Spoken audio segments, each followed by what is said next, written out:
अगर मैं तुमसे कहूं, तुम जिस दुनिया को देख रहे हो वो असली नहीं है, डर मत। मैं मजाक नहीं कर रहा, क्योंकि सच ये है, यूनिवर्स का 95% हिस्सा हमें दिखाई ही नहीं देता। तुम्हारा शरीर, ये धरती, ये सूरज, ये पूरी गैलेक्सी, ये सब मिलकर सिर्फ 5% है। बाकी का 95% पूरी तरह इनविजिबल है। और उस इनविजिबल हिस्से में सबसे बड़ा हिस्सा है डार्क मैटर। एक ऐसी चीज जिसे किसी ने कभी देखा नहीं, जिसे हम छू नहीं सकते, जिसे डिटेक्ट करना लगभग इम्पॉसिबल है।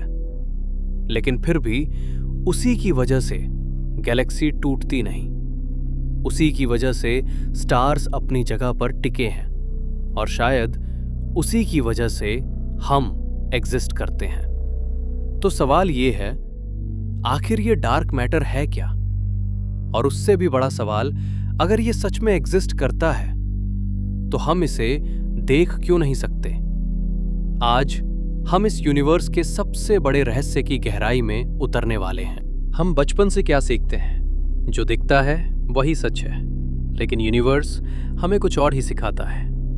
इमेजिन करो, तुम एक अंधेरे कमरे में हो जहां सिर्फ एक छोटी सी टॉर्च चल रही है।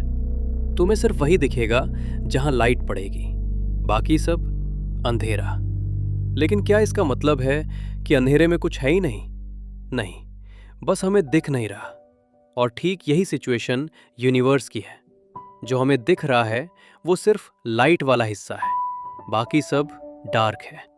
1930 के दशक में फ्रिट्ज ज़्विकी नाम के साइंटिस्ट ने गैलेक्सीज को स्टडी किया। उन्होंने ऑब्जर्व किया, गैलेक्सीज क्लस्टर में बहुत तेजी से घूम रही हैं। फिजिक्स के हिसाब से उन्हें टूट जाना चाहिए था, लेकिन वो नहीं टूटी। उन्होंने कैलकुलेशन की और पाया कि विजिबल मास काफी नहीं है, मतलब कोई इनविजिबल मास है। लेकिन उस समय किसी ने उनकी बात सीरियसली नहीं ली। क्यों? क्योंकि साइंस में जो दिखता नहीं उसे मानना आसान नहीं होता। फिर 1970 के दशक में वेरा रूबिन आई। उन्होंने गैलेक्सीज की रोटेशन को डिटेल में स्टडी किया, और जो उन्होंने देखा उसने साइंस को हिला दिया। आउटर स्टार्स भी उतनी ही स्पीड से घूम रहे थे जितनी सेंटर के पास वाले, जो इम्पॉसिबल था। और यहीं से डार्क मैटर को इग्नोर करना इम्पॉसिबल हो गया। अब यहां एक कॉन्सेप्ट समझो, ग्रेविटी।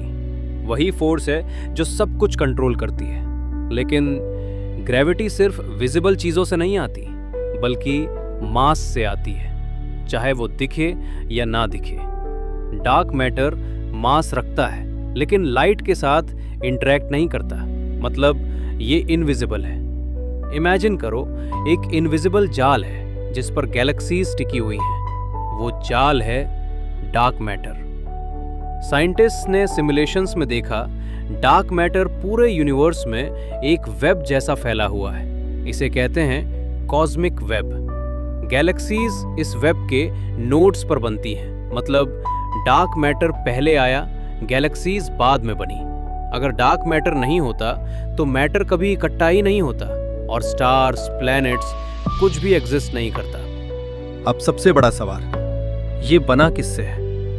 कुछ थ्योरीज, विम्प्स, एक्सियॉन्स, स्टीराइल न्यूट्रिनोस, लेकिन अभी तक कोई प्रूफ नहीं। मतलब हम उसके इफेक्ट को जानते हैं, लेकिन उसकी आइडेंटिटी नहीं। डार्क मैटर को डिटेक्ट करने के 3 तरीके हैं: gravitational lensing, Galaxy rotation curves, cosmic microwave background. जब लाइट बेंड होती है, हम इनविजिबल मास को फील कर सकते हैं।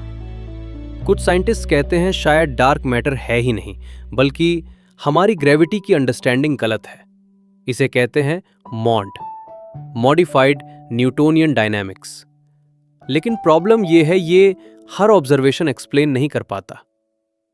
अगर डार्क मैटर अचानक गायब हो जाए, गैलेक्सीज टूट जाएंगी, स्टार्स बिखर जाएंगे, यूनिवर्स स्ट्रक्चर खो देगा, मतलब हम एग्जिस्ट नहीं करेंगे। तो सच्चाई ये है, हम एक ऐसे यूनिवर्स में रह रहे हैं जिसका ज्यादातर हिस्सा हमें दिखता ही नहीं, और शायद रियलिटी हमारी सोच से कहीं ज्यादा कॉम्प्लेक्स है। डार्क मैटर एक ऐसा रहस्य जो साइंस को चैलेंज कर रहा है, और हो सकता है फ्यूचर में ये डिस्कवरी हमारी पूरी अंडरस्टैंडिंग बदल दे। आज के लिए इतना ही। मिलते हैं अगले वीडियो में ऐसे ही कुछ यूनिक टॉपिक्स लेके।